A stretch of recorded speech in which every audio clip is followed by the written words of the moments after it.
world is changing, Indian startups are now staring at a long and gloomy winter. कोई बढ़ रहा है, कोई बिक रहा है, कोई बर्बाद हो रहा है। यहाँ बात हो रही है एडटेक कंपनीज की। बाइजू, जो कि भारत का एक बहुत बड़ा स्टार्टअप था, आज वो लीगल प्रॉब्लम में भिड़ा हुआ है और जाने कब बंद हो जाए। अनअकैडमी, जो कि उसी के दूसरे नंबर पे था, वो आज बिकने की कगार पे है। अब जहाँ इतनी बड़ी बड़ी कंपनियों के नाम हम डेली सुनते हैं कि कुछ ना कुछ इनके अंदर चल रहा है, वहीं एक छोटा सा उभरता हुआ नाम, ये इतना ज़्यादा लाइमलाइट में तो नहीं है, बट धीरे ही धीरे अंदर ही अंदर बहुत बड़ा रूप लेते जा रहा है। और वो है कोटा फैक्ट्री के असली जीतू भैया। जीतू भैया का जो कैरेक्टर है, जो कि काफ़ी फेमस हुआ था, ये उन्हीं की पर्सनल लाइफ से इंस्पायर है।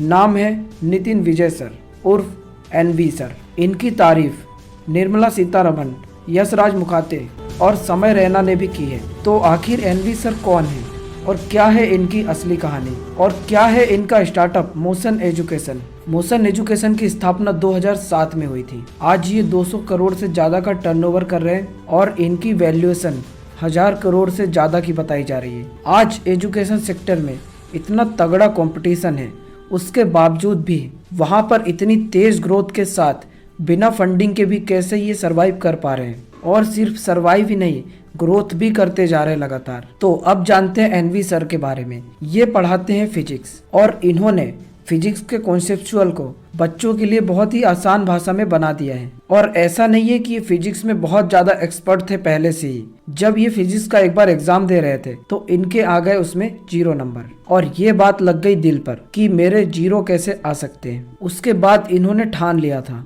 और फिर IIT BHU तक गए, और फर्स्ट ईयर में ही ये बच्चों को पढ़ाने लग गए, और बच्चों को पढ़ाने में इतना मजा आने लग गया कि इसी में अपना कैरियर बनाने का सोच लिया। फाइनली जब जॉब के लिए प्लेसमेंट निकला और कैंपस आए तो इन्होंने बोल दिया कि मुझे नौकरी नहीं करनी, मैं तो बच्चों को पढ़ाऊंगा। और अपनी ग्रेजुएशन कंप्लीट करके ये पहुंच गए कोटा, और कोटा में उस समय का जो सबसे अच्छा इंस्टीट्यूट था बंसल, उसमें ये पढ़ाने लग गए। पर फिर इन्होंने रियलाइज किया कि अपना खुद का कुछ स्टार्ट करना पड़ेगा। तो 2007 में स्टार्ट हुई मोशन एजुकेशन की, और सर ने एजुकेशन को कस्टमाइज और पर्सनलाइज करने का जोर दिया। और इनकी सफलता इसी से देखी जा सकती है कि इन्हें इस इंडस्ट्री में काम करते हुए 17 साल से ज़्यादा हो गए हैं, और आज 12 कंट्री से ज़्यादा में 60 से ज़्यादा कोचिंग सेंटर से अब तक इन्होंने 10 लाख से ज़्यादा स्टूडेंट को एजुकेट कर चुके हैं। और इनका ईयरली टर्नओवर 200 करोड़ से ज़्यादा है, और ये क्लेम भी करते हैं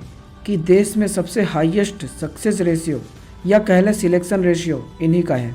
और ये सब कर पाए क्योंकि जिससे बच्चे डरते हैं कि फिजिक्स में इतने भारी भारी वर्ड, इतने ज़्यादा कॉन्सेप्ट्स और इतना कस्टमाइज बना दिया कि इनसे पढ़ने के बाद सिंपल लगने लग जाता है, और ये बड़े बड़े कॉन्सेप्ट को खेल खेल में समझा देते हैं। और जब भारत में फिजिकली तरीके से पढ़ाई चल रही थी कोचिंग सेंटर में जा करके, तब इन्होंने अपना ऐप और इस चीज़ को ऑनलाइन ले जाने के लिए पूरे प्रयास किए, और इनके सारे सॉफ्टवेयर भी इंटरलिंक है, जिससे कि एक स्टूडेंट को कस्टमाइज सॉल्यूशन मिल जाता है। साथ में इन्होंने कम समय लगे और इतने ज़्यादा टीचर्स को हायर करने की बजाय इन्होंने फ्रेंचाइजी मॉडल को लॉन्च किया। तो ये हो गई विन विन सिचुएशन। मतलब जिनको डर होता है कि हमने एडटेक कंपनी शुरू की या हमने कोई कोचिंग क्लासेस या कुछ अपने से स्टार्ट किया और वो चला नहीं, तो उनके लिए आ गया है एक एस्टेब्लिश ब्रांड का साथ, जिससे ग्रोथ करना आसान हो जाता है, और जो एस्टेब्लिश ब्रांड है उसका प्रमोशन हो जाता है। और साथ में जब इन्होंने ऑनलाइन पढ़ाना स्टार्ट किया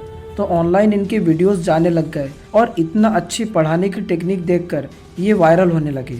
और एनवी सर के नाम से कई वायरल रील्स आपको मिल जाएगी, जिसमें डिफिकल्ट कॉन्सेप्ट को हंसते हुए मस्ती मजाक में ही इन्होंने समझाया है। इवन समय रैना, जो कि काफ़ी फेमस है, वो खुद इम्प्रेस है एनवी सर से। साथ में कोटा में हुए एक इवेंट में निर्मला सीतारमण ने खुद एनवी सर की काफ़ी तारीफ की है। और एक चीज़ जिससे सर को इतनी बड़ी पहचान मिली वो है सोशल फिगर, क्योंकि जब नीट स्कैम बाहर आया था, बड़े बड़े टीचर्स अपना मुंह बंद करके बैठे थे। उस समय पर जो भी उनके हितों के लिए बोल रहे थे, उनमें से एक आवाज़ और थी जो कि एनवी सर की थी। और इनको कई न्यूज़ शो जैसे कि लल्लन टॉप और आज तक जैसे न्यूज़ शो में इनको इनवाइट करके इनसे कई स्टूडेंट्स को इंस्पायर करने वाले सवाल और जवाब भी किए जाते हैं और इन्होंने बच्चों की सुविधा के लिए रेसिडेंशियल कैंपस भी बनाए। अब इनका प्लान है आने वाले समय में 20 से ज्यादा स्टेट में 200 से ज्यादा ब्रांच ओपन करना और हो सकता है इनका जल्दी IPO भी आ सके। आप एनवी सर के लिए क्या कहना चाहेंगे कमेंट बॉक्स में जरूर करें। एनवी सर के लिए एक लाइक तो बनता है। चैनल को सब्सक्राइब नहीं किया तो इसी तरीके के इंटरेस्टिंग वीडियोस के लिए चैनल को सब्सक्राइब कर ले। And thanks for watching.